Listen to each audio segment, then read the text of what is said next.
I'm currently in Nantes, France, where I am living and working as an English language assistant. So in this video, we're actually traveling back in time, and I'll take you through my trip I went on through Central Europe.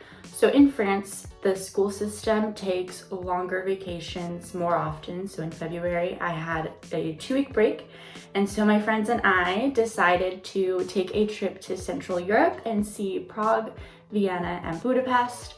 One of my favorite things to do is to travel, and so I'm very grateful that I live in a place where it's easy and relatively cheap to travel to countries nearby, and so I was very excited to add 3 new stamps to my passport. Let's get into it. But my 4 other language assistant friends and I took a flight at 6 in the morning to Prague, and we had a 4-hour layover, but we were able to keep ourselves occupied throughout. We were maybe a little bit loopy from being up so early that morning.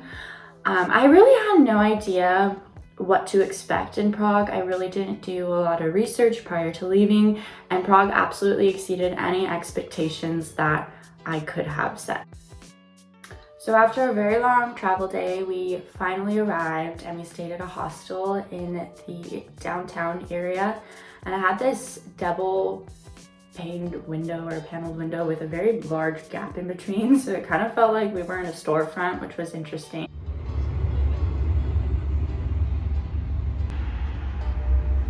We're hanging out in our little I just waved at that guy who waved back. shop window.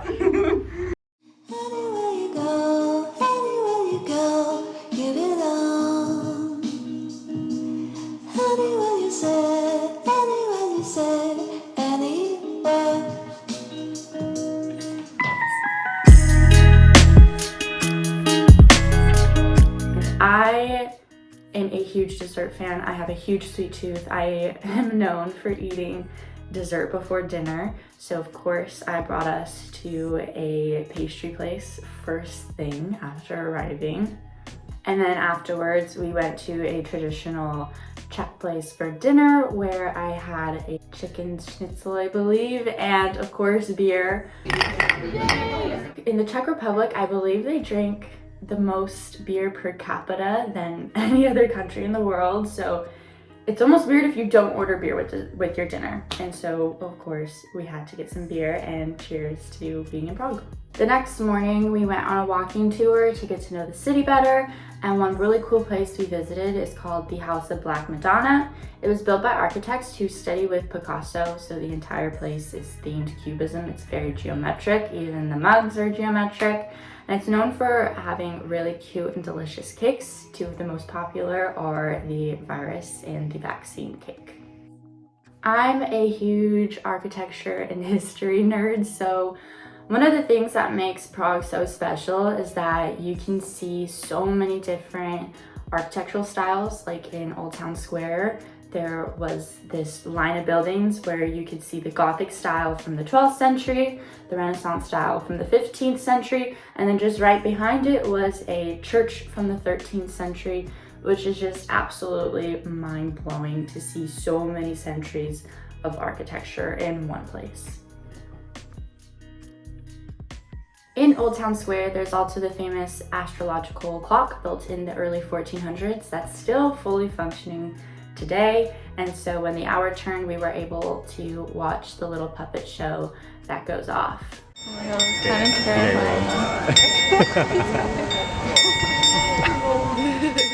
On the walking tour, after seeing Old Town Square, we walked to the Jewish quarter where we got to see the 2 famous synagogues. And then afterwards, we walked over to King Charles Bridge. This part of Prague has such a beautiful 360-degree view of the city. And of course, we had to make a wish under the statue. And legend says that your wish is supposed to come true in a year's time. The tour finished off at the John Lennon Wall. And of course, we had to leave our mark, which I want to say is legal as long as you don't use spray paint. We finished off the day walking up to Letna Park and seeing as much of a sunset as you can see in the middle of winter. And up in Letna Park, it's like a giant playground. There's swings, there's trampolines built into the floor, so of course we had a little bit of fun. And then walking down the hill, we found this cute gingerbread shop. And then of course I had to buy a bag before heading back to the hostel because I have a huge sweet tooth. It's you, Ava. It's you. The next morning, we walked up to Petrin Hill to get another beautiful view of the city. And this is when destruction hit for Michael and I. I was not prepared for how much of a hike that is to get up to that hill. I've hiked before, but I just was not ready to start my day off with a hike. And so maybe we were being a little bit dramatic. I'll let you decide. God damn it. Oh.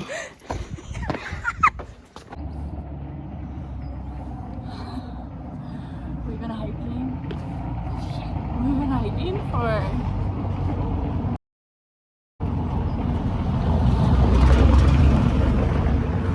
That was our last chance. I think we're gonna die. Oh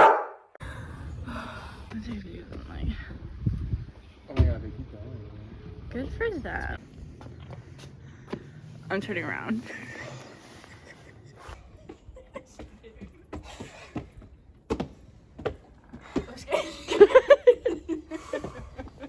Throws up. And there's more to go. To reward ourselves from all our hard work from our hike, we went to a rooftop bar called Glass Bar. And one thing that Prague does not lack in is amazing views. So once again, we got to see an amazing view of the city and enjoy a glass of wine.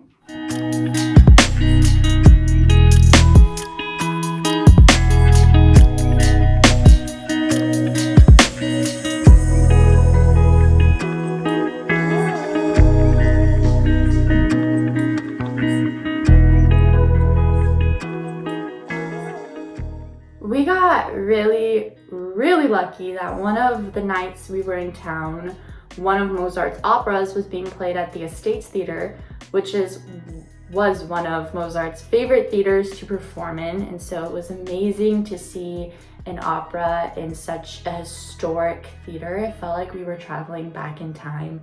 And it was my first time seeing an opera, and it was absolutely amazing.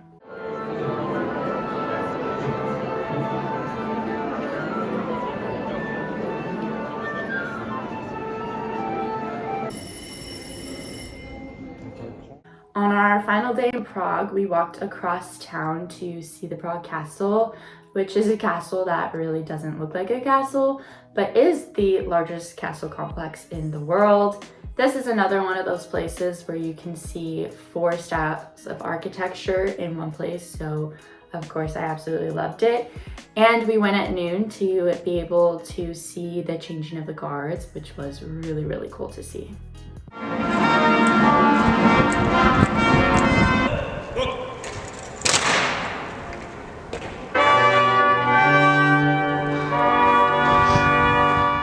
And then, of course, again, we got another amazing view. There's so many places in Prague where you can just see beautiful views. For lunch, we went to the oldest pub in Prague, which was opened in 1499. And this place was just charming. It had so much character. Servers were constantly walking around with trays full of beer and shots of sipping liqueur that you could just grab as they walked by, so you never actually had to order a drink. And the servers almost looked at you funny if you didn't constantly have a beer and a shot in front of you. And so the food was absolutely delicious, there was live music, and it was just a really fun vibe.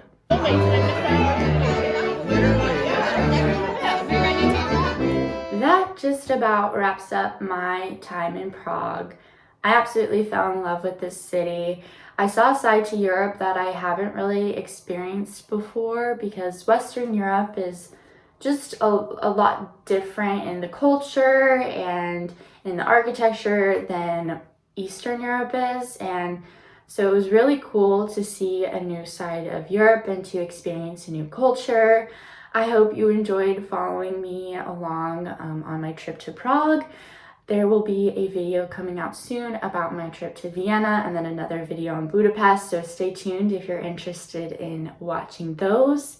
Please like and subscribe if you enjoyed this video, and I will see you soon. Bye!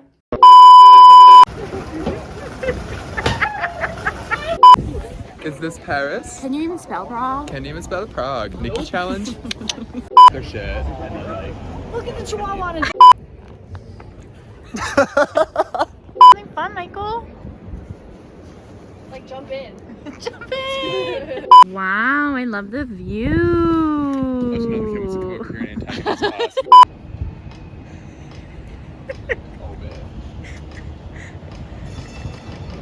Oh shit.